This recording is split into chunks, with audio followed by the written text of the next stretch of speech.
Hello everyone, सभी को Radhe Radhe. Cautious cobra में आपका स्वागत है। तो आज के ट्रेड्स डिस्कस कर लेते हैं। जो ट्रेड मैंने किया था, तो ये आप देख सकते हैं मेरे स्क्रीन पे 1 2 3 4 5 6 7, ये टोटल 7 ट्रेड्स किए थे मैंने, जो कि मल्टीपल टाइम्स किए थे। तो ऑब्वियसली इससे ज़्यादा नंबर ऑफ ट्रेड्स हैं वो मैं आपके साथ शेयर करूँगा अभी।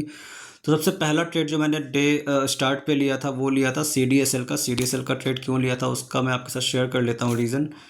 तो ये CDSL का चार्ट देख लेते हैं। CDSL वैसे तो वो मुझे इटर्नल ज़्यादा अच्छा लग रहा था, लेकिन वो एक्चुअली स्टार्टिंग में ही चला गया था, बहुत ज़्यादा हाई ग्रीन कैंडल बना दिया था, तो वो मैं ट्रेड कर नहीं सकता था।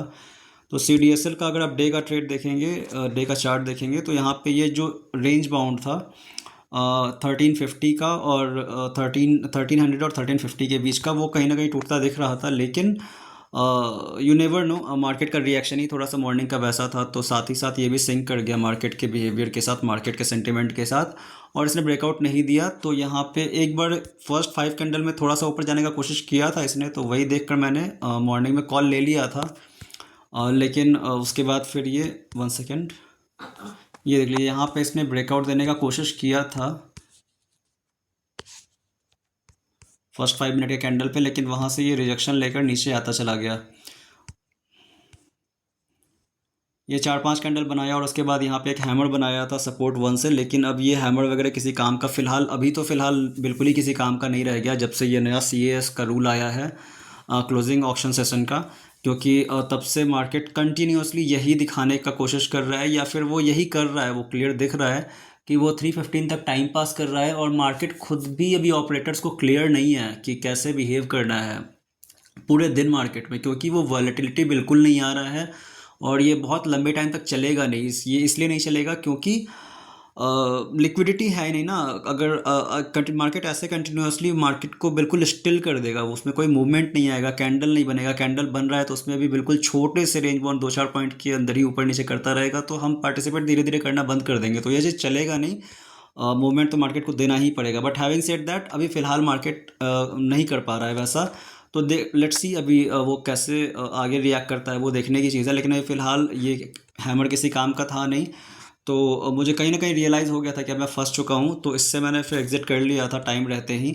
हालांकि मैं लॉस को मैनेज नहीं कर पाया, क्योंकि मॉर्निंग का वोलेटिलिटी इतना तेज़ होता है कि आपको उसमें रिस्क और रिवॉर्ड दोनों हाई होता है और क्विक होता है।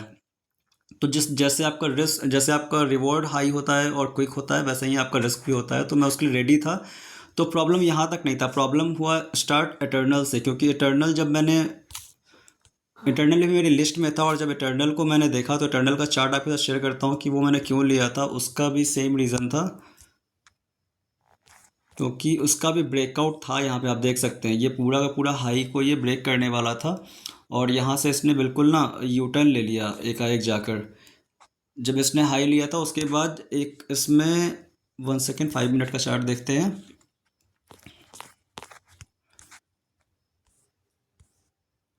यहाँ पे देखिए, ये इतना अच्छा ऊपर गया था, उसके बाद जब ये नीचे आना स्टार्ट हुआ, तो ये जो वीवैप पे आया था, ये वीवैप का इंडिकेटर है। वीवैप का जो ब्लू कलर का आपको दिख रहा है, वो वीवैप का इंडिकेटर है। तो जब इस पे आया था, तो यहाँ पे मुझे लगा थोड़ा सा, क्योंकि इसने इतना अच्छा पुल दिया था, बिल्कुल मॉर्निंग में स्ट्रेंथ दिखा रहा था और बिल्कुल क्लियर स्ट्रेंथ दिखा रहा था। तो इस रीज़न से मैंने वीवैप पे एक यहाँ पे पोजीशन बनाया, और उसके बाद यहाँ पे एक इन्वर्टेड हैमर भी बनाया इसने। लेकिन उसके बाद मार्केट का सेंटीमेंट कुछ ऐसा था कि इसने भी अपना मूड चेंज कर लिया बीच रास्ते में ही, और यू टर्न लेकर नीचे आने स्टार्ट हो गया। और इसमें भी मैंने लॉस ही बुक किया नीचे आने के बाद, क्योंकि ऑब्वियसली इसमें गामा वगैरह के कारण प्रीमियम हाई था, तो मेरे लेने में ऑब्वियसली मैंने जो प्राइस लिया था वो प्रीमियम हाई था, और उसकी वजह से मुझे थोड़ा महंगा मिला था। और जब वो नीचे आना स्टार्ट हुआ तो मुझे उसका कॉस्ट बेयर करना पड़ा, जिसके लिए मैंने 1800 के आसपास का, सॉरी 1940 का, 1950 रुपये का लॉस लिया टर्नल पे। और उसके बाद फिर मेरा साइकोलॉजी पूरी तरीके से बिगड़ गया था। उसके बाद मैं बैक टू बैक कभी इसमें कभी उसमें ट्रेड करता चला गया, और फाइनली ओवर ट्रेड किया मैंने। एग्जीक्यूटेड ट्रेड्स में मैं सारे तो क्या शेयर करूंगा आपके साथ, वीडियो लंबा हो जाएगा, क्योंकि मैं खुद ही बता रहा हूँ आपको कि मैंने बहुत ओवर ट्रेडिंग किया है। पहला CDSL लिया था, उसके बाद CDSL को बेचा भी नहीं, कि उसके बाद मैंने चोला मंडलम ले लिया था, चोला फाइनेंस, और चोला फाइनेंस में थोड़ा सा प्रॉफिट लेके मैंने बुक कर लिया था। उसके बाद इटर्नल लिया जिसमें मेरा लॉस हुआ, फिर CDSL लिया, उसको भी मैंने तुरंत ही काट दिया था। सॉरी, CDSL तो मैंने बाद में काट दिया जब मुझे दिख रहा था कि लॉस हो रहा है, तो उसके बाद मैंने CDSL को काटा था। उसके बाद फिर मैंने निफ्टी में ट्रेड किया। निफ्टी में बहुत देर वेट करने के बाद एक छोटा सा मूव मिला था, जो कि मूव तो एक्चुअली वो बढ़ा गया था, लेकिन क्योंकि उसका कोई सेटअप नहीं बनता था। ये पता नहीं किसी और को सेटअप दिखता हो तो आई डोंट नो, लेकिन मुझे तो यहाँ ऐसा कुछ नहीं, लॉजिक नहीं दिख रहा था कि ये इतना बड़ा मूव दे सकता है। और अगर ये मूव मेरा पकड़ में आ जाता, ये वाला जो आप मूव देख रहे हैं, ये बिल्कुल अनएक्सपेक्टेड था कि कैसे जाएगा। तो ये यहाँ तक आई थिंक आया था, तो मैं प्रीमियम वैसे भी मेरा डीके हो गया था, क्योंकि मैंने लिया था कहीं पे यहाँ पे इस एरिया के आसपास में लिया था, और यहाँ पे आने के बाद भी मैं लॉस में था। तो ऑब्वियसली ऐसे में तो डर लगना लाजमी है, तो इसके ज़रा सा ऊपर गया था, तो जाकर मुश्किल से मैं प्रॉफिट में आ पाया था, क्योंकि जहाँ जिस प्राइस पॉइंट पे लिया था मैंने, और वो भी 24,500 लिया था मैंने, कोई बहुत दूर का ओटीएम नहीं लिया था, फिर भी मेरा प्रीमियम ऊपर जाने के बाद भी नीचे आ रहा था। तो इस डर से मैंने यहाँ पे निकाल दिया था 300-350-400 रुपये के आसपास का, आई थिंक क्या था इसका दिखा देता हूँ, 370 का प्रॉफिट था, तो वो लेकर मैं उसमें से निकल गया। और जैसे ही मैं निकला उसके बाद मार्केट बिल्कुल पता नहीं क्या हुआ, मार्केट को नहीं हुआ, क्या रीज़न था, लॉजिक था इसके पीछे, I don't know.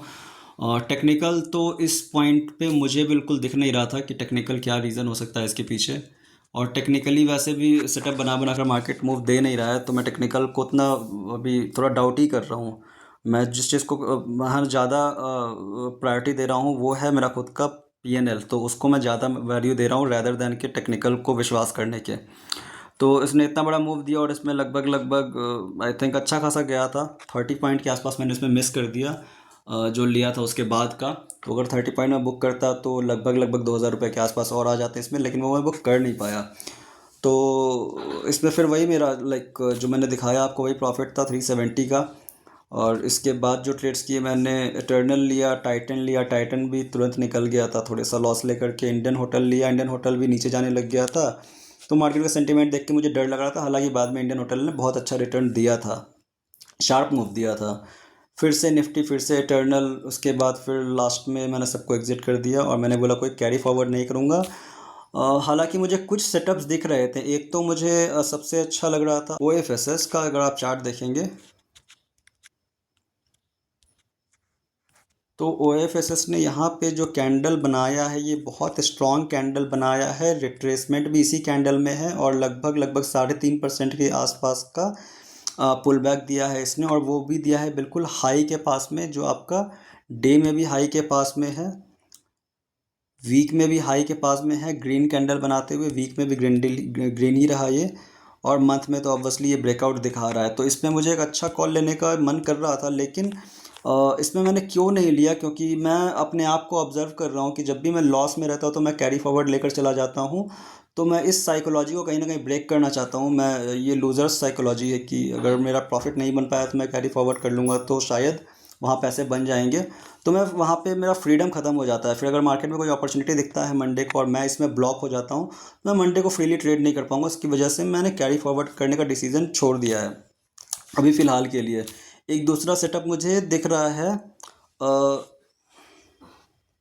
SCL take का, अगर आप देखेंगे तो इसमें भी एक सेटअप दिख रहा है। ये आप यहाँ पे देखिए एम पैटर्न बनाने का कोशिश कर रहा है, लेकिन इसमें प्रॉब्लम ये है कि अगर आप इसके मंथली का चार्ट देखेंगे तो मंथली का जो लास्ट मंथ का कैंडल बना हुआ, बहुत स्ट्रॉन्ग कैंडल बना हुआ, और उसके ऊपर अभी है, प्लस जो VWAP है VWAP के भी ऊपर है।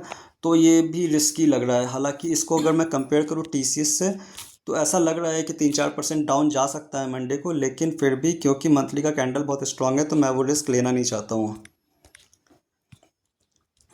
अगर आप TCS का देखेंगे तो TCS में भी मंथली का इतना अच्छा चार्ट बना हुआ है, उसके बावजूद अगर आप डे में देखेंगे तो इसने यहाँ पे 4%, 4.5% लास्ट टू लास्ट डे ये गया था, नीचे गया था। तो वहाँ भी एक मूव मिल सकता था, लेकिन ये सब चीज़ें हैं ना, वो सब तभी दिखता है जब हम हमारे प्रॉफिट में नहीं होते हैं। जब हम प्रॉफिट में होते हैं तब ये सब कैरी फॉरवर्ड चीज़ नहीं दिखता है।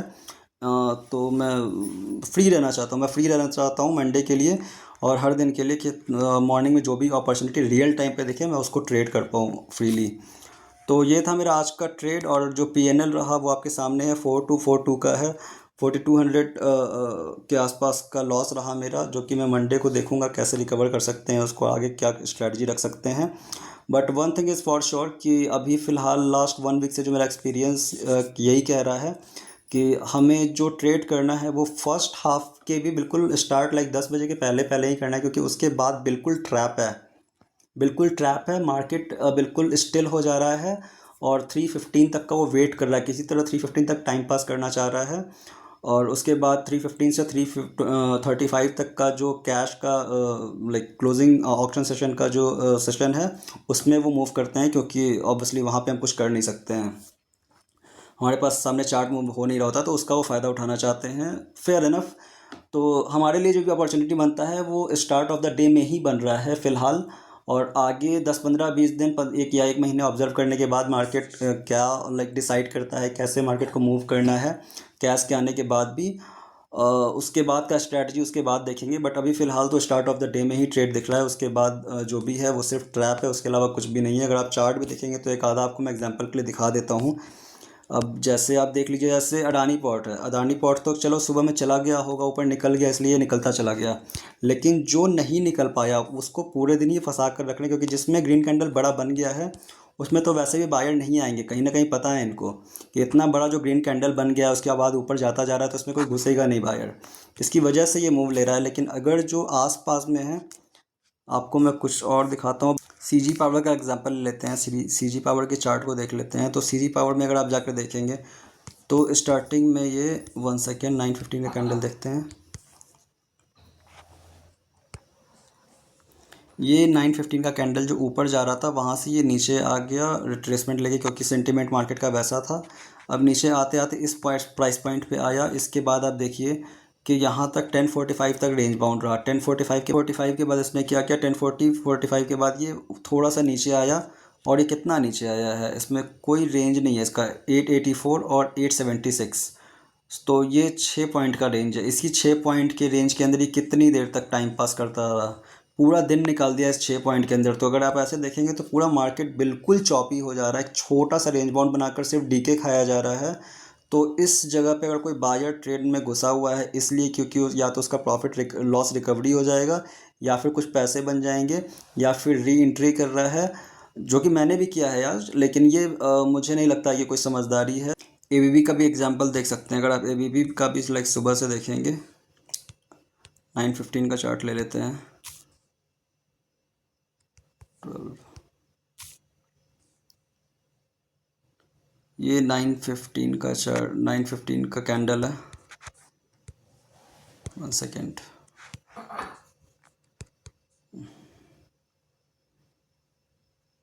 ये 9:15 का रेड कैंडल बना, यहाँ पे एक मूव दिया और उसके बाद फिर उसी लेवल पे ऊपर जाकर वापस वहाँ से नीचे आया, मतलब इसी रेंज बाउंड में ही जो 775 का और 76 और लाइक ये 100 पॉइंट का जो रेंज है, इसी रेंज के अंदर अंदर अंदर ये पूरे दिन ये छोटे छोटे कैंडल, इतने छोटे छोटे कैंडल, 2-2 पॉइंट का, 3-3 पॉइंट का, उसके अंदर पूरा का पूरा दिन निकाल दिया इसने और कोई मूव नहीं दिया पूरे दिन।